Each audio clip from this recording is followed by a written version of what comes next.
নমস্কাৰ মই ৰিমজিম পাঠক আপোনালোক সকলোকে এই কহিপাতলৈ পুনৰবাৰ স্বাগতম জনাইছো আজিৰ ক্লাছটোত মই আপোনালোকৰ কাৰণে লৈ আহিছো সত্ৰৰ ওপৰত এটি ক্লাছ এই ক্লাছটোৰ আজি পাৰ্ট 3 হ'ব অলৰেডি পাৰ্ট 1 আৰু পাৰ্ট 2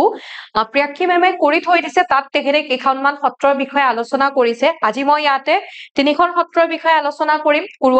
কুৰুৱাবাহী সত্ৰ বাউসী সত্ৰ আৰু লগতে বৰপেটা সত্ৰ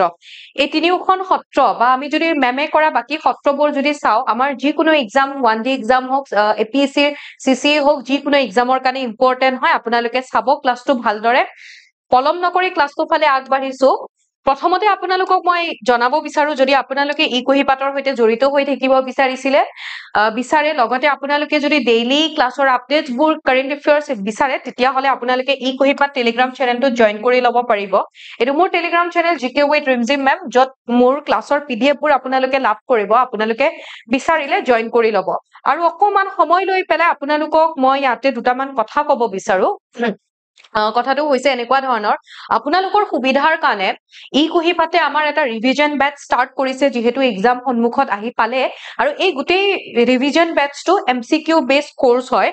যত যিমানখিনি আমাৰ টপিক আছে এক্সামৰ কাৰণে প্ৰিলিমছৰ কাৰণে ইম্পৰ্টেন্ট যিখিনি টপিকস আছে গুটেইখিনিৰ এমসিকিউ কৰোৱা হ'ব যেনেকুৱা ধৰণৰ কোৱেশ্চন এক্সামত আহে আপোনালোকে ইচ্ছুক হলে যদি বিচাৰে দুটা নম্বৰত কন্টেক্ট কৰি লব পাৰিব কেনেকে ইয়াতে আপোনালোকে এনৰোল কৰিব 036131935570 নাইবা 7002940127 কলম নকৰি আগবাঢ়িছো আমাৰ টপিকৰ ফালে প্ৰথম আমি আমাৰ সত্ৰখন হৈছে কুৰুৱাবাহী সত্ৰৰ কথা আমি যদি কওঁ আমাৰ যি চাৰিখন ৰাজসত্ৰ আছে চাৰিখন ৰাজসত্ৰৰ ভিতৰত এখন হৈছে কুৰুৱাবাহী সত্ৰ আৰু আহোম ৰজা সুচেংফা বা প্ৰতাপ সিংহৰ সময়ত তেখেতৰ পৃষ্ঠপোষকতাত এই সত্ৰখন প্ৰতিষ্ঠা কৰা হৈছিল এতিয়া এই সত্ৰখন যি চাৰিখন ৰাজসত্ৰ সেই সত্ৰবোৰৰ ভিতৰত এই সত্ৰখন প্ৰথমে প্ৰতিষ্ঠা কৰা হৈছিল বুলি কোৱা হয় যদিও মানে সত্ৰখনৰ এক্সাক্ট মানে প্ৰতিষ্ঠাৰ সময়টো নাই টাইম পিৰিয়ডটো নাই কিন্তু বাকি গুটেই চাৰিখনৰ ভিতৰত এই সত্ৰখন প্ৰথমতে প্ৰতিষ্ঠা কৰা হৈছিল হেহে এই সত্ৰখনক আদি সত্ৰ বুলিও কোৱা হয় আদি সত্ৰ হিচাপেও গণ্য কৰা হয় এই সত্ৰখন আমি যদি চাও গোলাঘাট জিলাৰ বোকাখাতৰ নামদয়াং মৌজাত অৱস্থিত হয় এই ৰাজসত্ৰখন ক'ত অৱস্থিত হয় চাব আপোনালোকে এইবোৰ আমাক সুধে ন ম্যাথছ 1 ম্যাথছ 2 আমাক তেনেকে দিয়ে কোনখন সত্ৰ ক'ত আছে সুধিব পাৰে তাৰোপৰি আগৰ পইণ্টটো ইম্পৰ্টেন্ট হয় আদি সত্ৰ বুলি কোনখনক কোৱা হয় তাৰোপৰি দামোদৰ দেৱৰ শ্ৰী শ্ৰী দামোদৰ দেৱৰ এগৰাকী ষ্টুডেন্ট আছিল এগৰাকী শিষ্য আছিল যাৰ নাম হয় বংশী গোপাল দেৱ আৰু বংশী গোপাল দেৱ তেখেতে এই সত্ৰখনৰ প্ৰতিষ্ঠা এই সত্ৰখনৰ তেখেত মানে ফাউন্ডিং সত্ৰাধিকাৰ আছিল প্ৰতিষ্ঠানৰ ফাউন্ডিং সত্ৰাধিকাৰ আছিল এতিয়া সত্ৰখনৰ নামক লৈ পেলাই আমি যদি চাও সত্ৰখন যেতিয়া প্ৰতিষ্ঠা কৰা হৈছিল সেইখিনি সময়ত সত্ৰখনৰ ওচৰতে এজোপা গছত কুৰুৱা চৰাইৰ বাহ আছিল আৰু কুৰুৱা চৰাইৰ বাহ থকা কাৰণে এজোপা শিমলু গছ আছিল যত কুৰুৱা চৰাইৰ বাহ আছিল আৰু হেতুক লৈ পেলাই এই সত্ৰখনৰ নাম কুৰুৱাবাহী সত্ৰ হিচাপে ৰখা হয় সেকেন্ড সত্ৰখন আমি চাব গৈ আছো বৰপেটা সত্ৰ যিখন সত্ৰ দেউলৰ বাবে হোলীৰ বাবে বহুত বিখ্যাত হয় আৰু হয়তো আপোনালোকে বৰপেটাৰ হোলী চাবলৈও গৈছে ৰিসেন্টলি হৈও গৈছে তো বৰপেটা সত্ৰখন প্ৰতিষ্ঠা কৰিছিল মহাপুৰুষ শ্ৰী শ্ৰী মাধৱদেৱে যিখন এখন বৈষ্ণৱ ধৰ্ম প্ৰচাৰৰ কাৰণে তেনেকে প্ৰতিষ্ঠা কৰা হৈছিল 1505 শকাব্দত বা আমি যদি 1583 খ্ৰীষ্টাব্দৰ কথা কওঁ বৰপেটা জিলাত এইখন প্ৰতিষ্ঠা কৰা হৈছিল প্ৰথম অৱস্থাত বৰপেটা থান বুলি কোৱা হৈছিল সত্ৰখনক আৰু যেতিয়া মহাপুৰুষ শ্ৰী শ্ৰী মাধৱদেৱে সত্ৰখনৰ পৰা যেতিয়া তেখেতে আহিছিল অহাৰ সময়ত এই গুটেইখিনি সত্ৰৰ দায়িত্ব তেখেতৰ শিষ্য মথুৰা দাস আতা অৰ্থাৎ বুঢ়া আতা তেনেকেও কোৱা হয় তেখেতক ইয়াৰে দায়িত্ব দি আহিছিল আৰু মথুৰা দাস আতা তেখেত বৰপেটা সত্ৰৰ প্ৰথম গৰাকী সত্ৰাধিকাৰ আছিল ওকে সো এইখিনি মনত ৰাখিব তাৰোপৰি বৰপেটা সত্ৰত আমি ইয়াতে যদি চাও যেনেকে ইলেকশন হয় ইয়াতেও বৰপেটা সত্ৰ বুঢ়া সত্ৰীয়া ডেকা সত্ৰীয়া এইবোৰৰ কাৰণে ইয়াতেও ইলেকশন হয় তেওঁলোকৰ মাজত আৰু যিখন মেইন গেট হয় মেইন গেটখনক বাটছৰা বুলি কোৱা হয় ফ্ৰন্টৰ যিখন গেট হয় সন্মুখৰ সেইখনক বাটছৰা বুলি কোৱা হয় আৰু য'ত ইয়াতে মানে ইয়াৰে যেনেকে আমি যদি চাও প্ৰধান ইয়াতে যিটো কীৰ্তন ঘৰ য'ত ধৰি লওক প্ৰাৰ্থনা নাম কীৰ্তন সেইবোৰ কৰা হয় সেইটো আমি ইয়াতে কোৱা হৈছে যে কীৰ্তন ঘৰ perform as is an architectural splendor okay so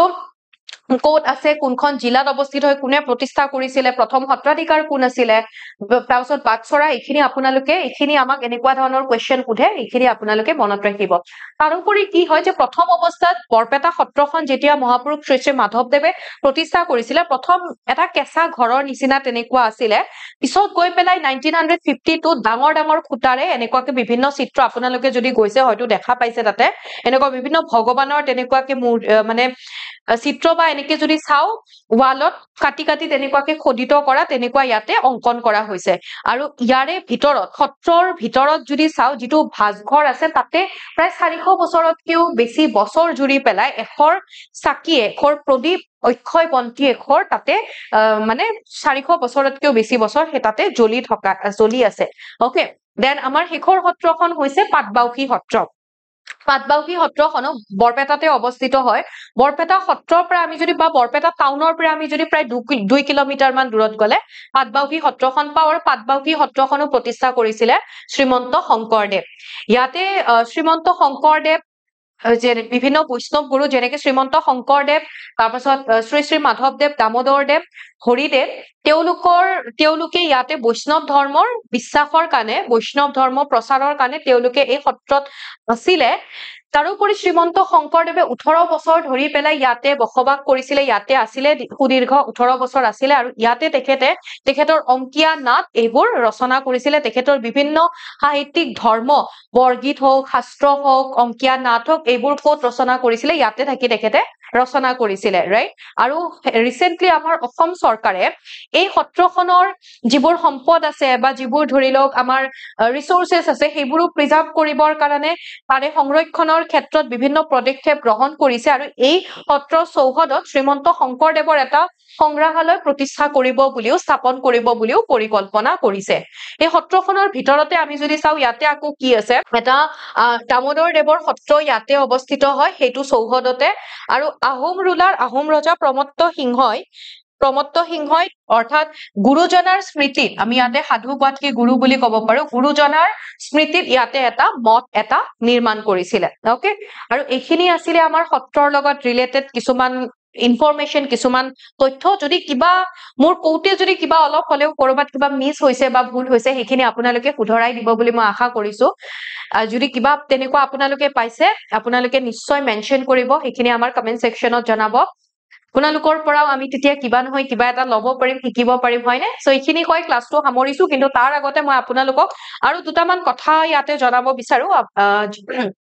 APSCৰ আমাৰ কুহিপাতৰ ফালৰ পৰা প্ৰিলিমছ আৰু মেইনছৰ কিছুমান ইয়াতে বুকলেটছ কিছুমান ৰেডি কৰা হৈছে। ইয়াতে আমি যদি চাওঁ আসাম পোৰ্শনটোক ইনক্লুড কৰি পেলাই প্ৰিলিম ইয়াতে আমাৰ 14 সেট আৰু 7 সেট ক'ত কেনেকে কি লাভ কৰিব সেইখিনি ইয়াতে দিয়া হৈছে।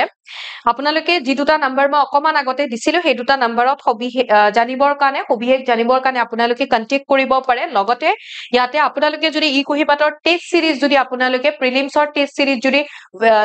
আপোনালোকে ল'ব বিচাৰে, তেতিয়াহ'লে টোটেল 30টা টেষ্ট সিৰিজ আছে, 30টা মক টেষ্ট সিৰিজ আছে, য'ত 3000টা কুৱেশ্যন পাৰ মানে মক আপোনালোকে 100 কুৱেশ্যন কে লাভ কৰিব। 3000টা কুৱেশ্যন আপোনালোকে ইয়াতে প্ৰেক্টিচ কৰিব পাৰিব। ইয়াতে নম্বৰ কেইটা দিয়া হৈছে ফুল লেন্থ মক টেষ্ট, কোনটোত কিমানটা থাকিব, আৰু প্ৰয়োজন সাপেক্ষে ইয়াৰে নম্বৰ কেইটা ইনক্ৰিজো কৰা হ'ব। পলম নকৰো, আপোনালোকৰ বেছি সময় নলওঁ, এইখিনিতে আজিৰ ক্লাছটো সামৰিছো। কিবা থাকিলে আপোনালোকে মোক জনাব, আৰু আপোনালোকক নিশ্চয় লগ পাম। Thank you so much।